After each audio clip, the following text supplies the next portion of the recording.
Bon, ben allons-y maintenant avec la méthode par réduction. Donc, cette fois-ci, c'est un petit peu différent, c'est-à-dire que on va utiliser réduction lorsqu'on va avoir deux équations qui sont données sous la forme ou quasi-forme de générale. Donc, du type A1x plus B1y plus C1 qui est égal à 0, puis avec A2x plus B2y plus C2 est égal à 0. Donc, à ce moment-là, c'est deux formes générales, ou à peu près. Là, c'est vraiment des formes générales. Donc, qu'est-ce que je vais faire à ce moment-là? Est-ce que je vais me débarrasser d'une des deux variables?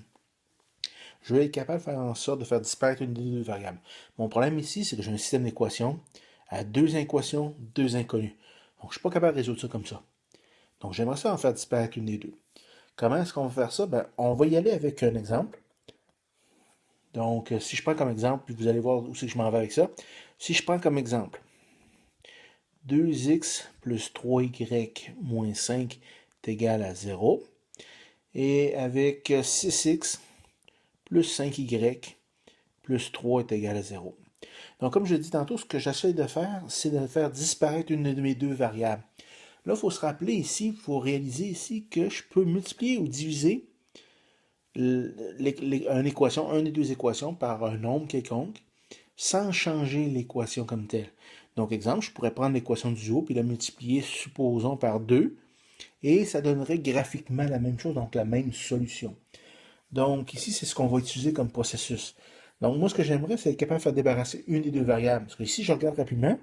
Si je décide laquelle variable que je veux faire disparaître. Supposons que je décide, dans ce cas-ci, que je fais disparaître les x. Donc, j'ai 6x en bas.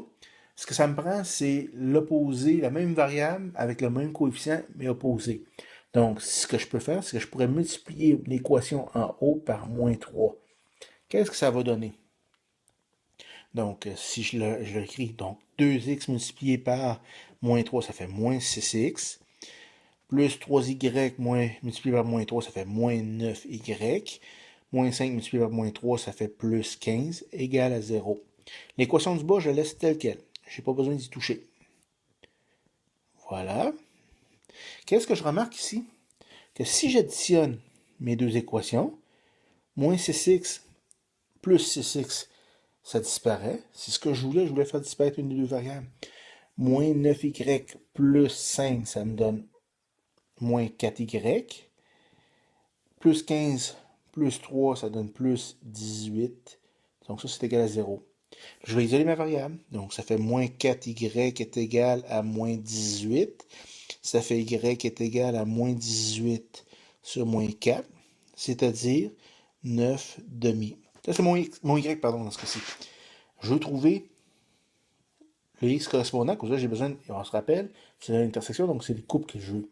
Donc je prends une des deux variables, une des deux équations, puis je vais remplacer mon y dedans.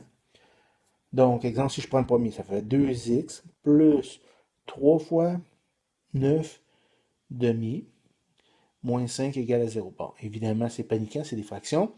Donc, ça me donne 2x, pardon, 3 fois 9 fait à peu près 27, donc 27 demi, moins 5 égale à 0. Je vais isoler mon x, donc je choue tout le reste de l'autre bord. Moins 27 demi, plus 5, c'est 5 sur 1, évidemment. Donc, ça donne 2x.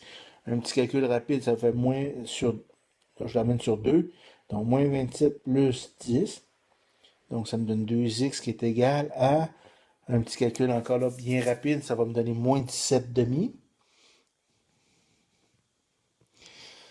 Donc, si je change de tableau, je répète ce que j'avais tantôt. Donc, moins 17 demi. Et je divise par 2. Donc, ça fait x est égal à moins 17 sur 4. Donc, moins 17 sur 4. Ça, c'est mon x. Donc, ma coordonnée finale, ma solution, c'est moins 17 quarts, 9 demi. Ici, faire attention, la deuxième que j'ai calculée, c'est la coordonnée x. Donc, je la place en coordonnée x. Il faut faire bien attention à ce niveau-là. Donc, ça, c'est réduction, pardon. Je veux juste revenir 30 secondes sur comparaison.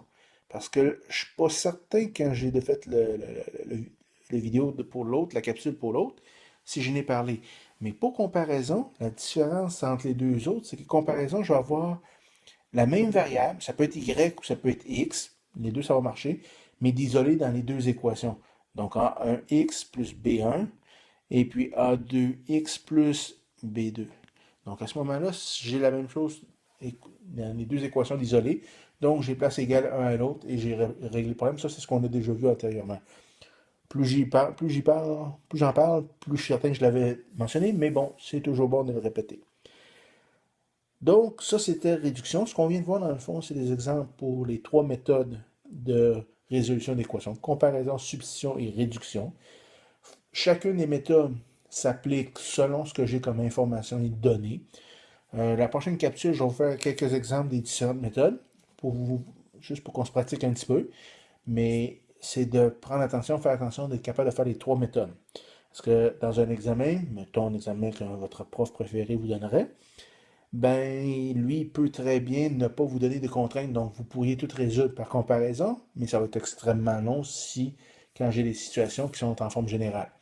Donc, on va prendre le temps de réfléchir, puis on va prendre le temps de se familiariser avec les trois méthodes, et ça se pourrait que votre prof préféré de maths vous donne des questions spécifiques, genre résoudre les problèmes suivants sous forme de comparaison, ou résoudre les équations suivantes à l'aide de la méthode par substitution puis, ou par comparaison. Donc, j'aurai les trois questions qui seraient là. D'ailleurs, ça vous donne trois questions d'examen qui s'en viennent. Donc, je vous laisse là-dessus pour l'instant. Puis la prochaine capsule, on va faire les trois méthodes mélangées ensemble et puis regarder ce que ça donne. Je me permets de vous parler un petit peu des systèmes d'équations particuliers que vous avez à la page 332. J'en parle pas plus que ça. Vous l'avez dans votre livre, donc familiarisez-vous avec ça. Bon, ben à tantôt.